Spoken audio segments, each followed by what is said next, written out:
I'm Ron McLean, and I live in Chesapeake, Virginia, and I work in Portsmouth, Virginia at Bon Secours Maryview Hospital as a chaplain. I am a retired clergy person in the United Church of Christ. I'm also a former member of the board of directors of Heifer International and of the foundation, and former chair of the foundation, and a volunteer for many years. I learned of Heifer International about 25 years ago, and I'd been involved in international development, but had never heard of Heifer, or who it was, where it was, or how it operated internationally. So once I learned about the difference we were making in people's lives around the world, especially in India, a place where I lived and worked as a Peace Corps volunteer, and in Africa and other parts of the developing world, I said, that's the organization I want to be involved with. In India, we do a lot of work around educating and empowering people. We actually live among people that we're working with. So it's a whole different, get a whole different understanding of what development is in settings that are slowly developing, like India and places in Africa and elsewhere. Unlike just going to visit or just giving $150,000, $200,000 donation, when you live there, you get a different perspective altogether on what the needs are, what the strengths of those communities are, and how important it is for us to become more global in our understanding of people's needs. As an American, we are blessed with so many things. Food, clothing, and shelter. Our survival needs are taken for granted. And often, because of the freedoms that we have, we can pretty much isolate ourselves from those who suffer socioeconomically and who strive to beat out a existence on a day-to-day basis. When we venture overseas and into third world countries, we discover quite readily just how poorly the wealth of the world is distributed, and that there are people who survive and often thrive on far less than we could ever imagine.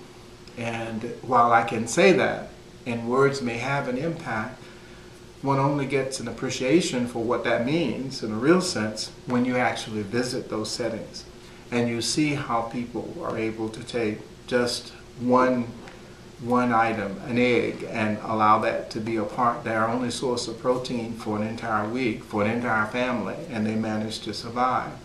Or they have just 1 gallon of water that they have to use to prepare their food and to bathe and to do and clean and all the other things. They wash their clothes and all of the things they have to do in a given day. And that water has to be transported for miles, and it's done without any type of a vehicle. It's all done by walking and carrying the water on their backs. When we see that, at first it can be a shock. But then once we realize that the people we are witnessing are also people who have the same needs and the same interests as we, who love and care for their children, who want to have a better way of life, and who have such great love and appreciation for the American people. Once we see that and we experience it, I think we become more, we feel more appreciative of how much we've been blessed. And hopefully, as has been the case with me and many others, we're inspired to do even more to address the inequities, to address the disparity, and to address the lack of means and resources that so many people have that we just take for granted here in this country. It is probably the best education one could have. Thoreau and others say that a traveler will never become a bigot. Well, once you venture outside of your comfort zone and you see how other people, in fact the majority of the people in the world live, it can't help but have an impact on your own mindset and your appreciation for how much you have. And that automatically leads you to want to share, want to give, to make sure that others have the same blessing that you have. In fact, I think the way we say thank you to the blessings that we have is to share them with others.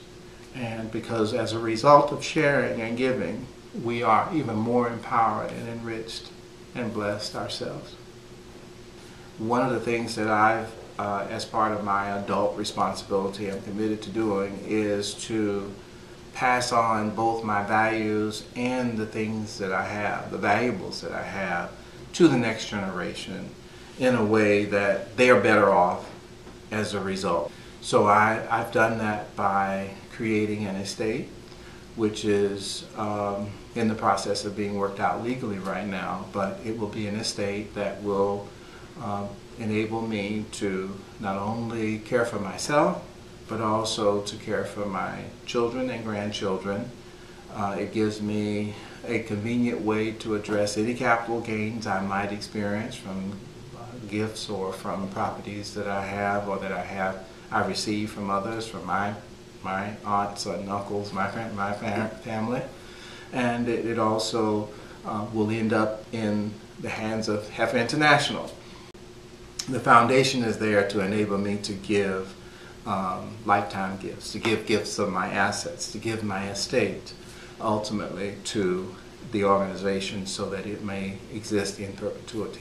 The endowment giving, I mentioned that earlier, is there for a particular country or a particular interest I may have. I was very much involved in starting Heifer International in South Africa.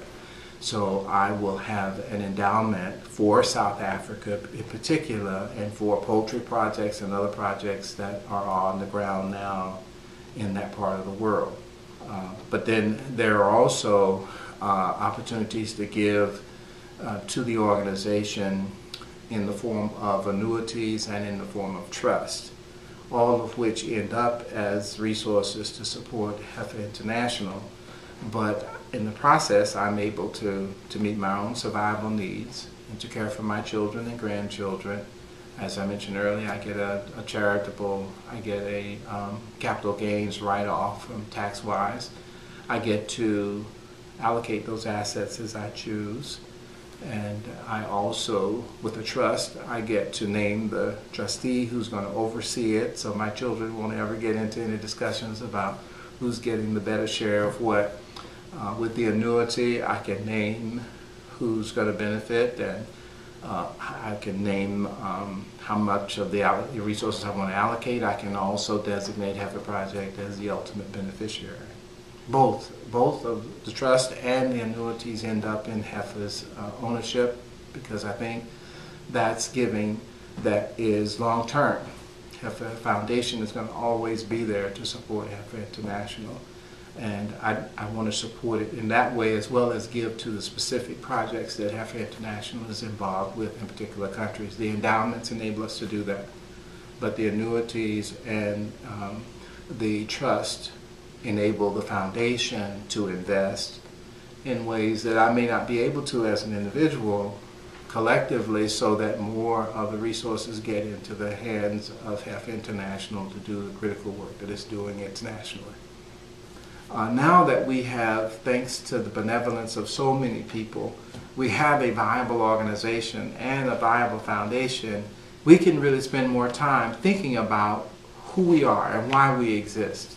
And the idea of eradicating, doing away with global hunger and poverty and bringing an end to environmental degradation is more possible now than ever before. We have scholars who've studied the idea and who agree with us that if we can continue the pace of development at the scale we are operating now with organizations like Heifer Project and Bread for the World and other organizations, each one doing something a little different to get at the problem of hunger and poverty, that our collective impact can in fact measurably reduce and ultimately eliminate hunger in this way. Probably, it may not be in my lifetime, but I certainly think that that it will be attainable with my children and grandchildren's within their lifetime, but not without the support and the cooperation of people who have means and resources and who are charged to be good stewards of those means and resources. We provide an opportunity for people who are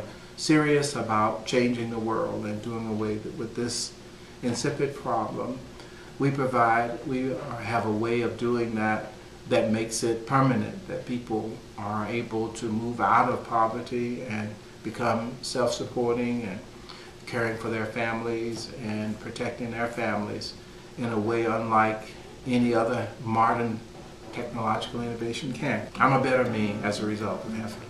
More absolutely, as a result of my travel overseas and the opportunities that Heifer has given me to be a global citizen, and as well the impact that it's made on me in my life to this day. I'll work for the rest of my life. I'll be raising monies for Heifer, and I'll be giving of what I have on an annual basis in special endowments, special projects, but then I look forward to the time when the gift of my values and my valuables will become completely under the ownership of Heifer International.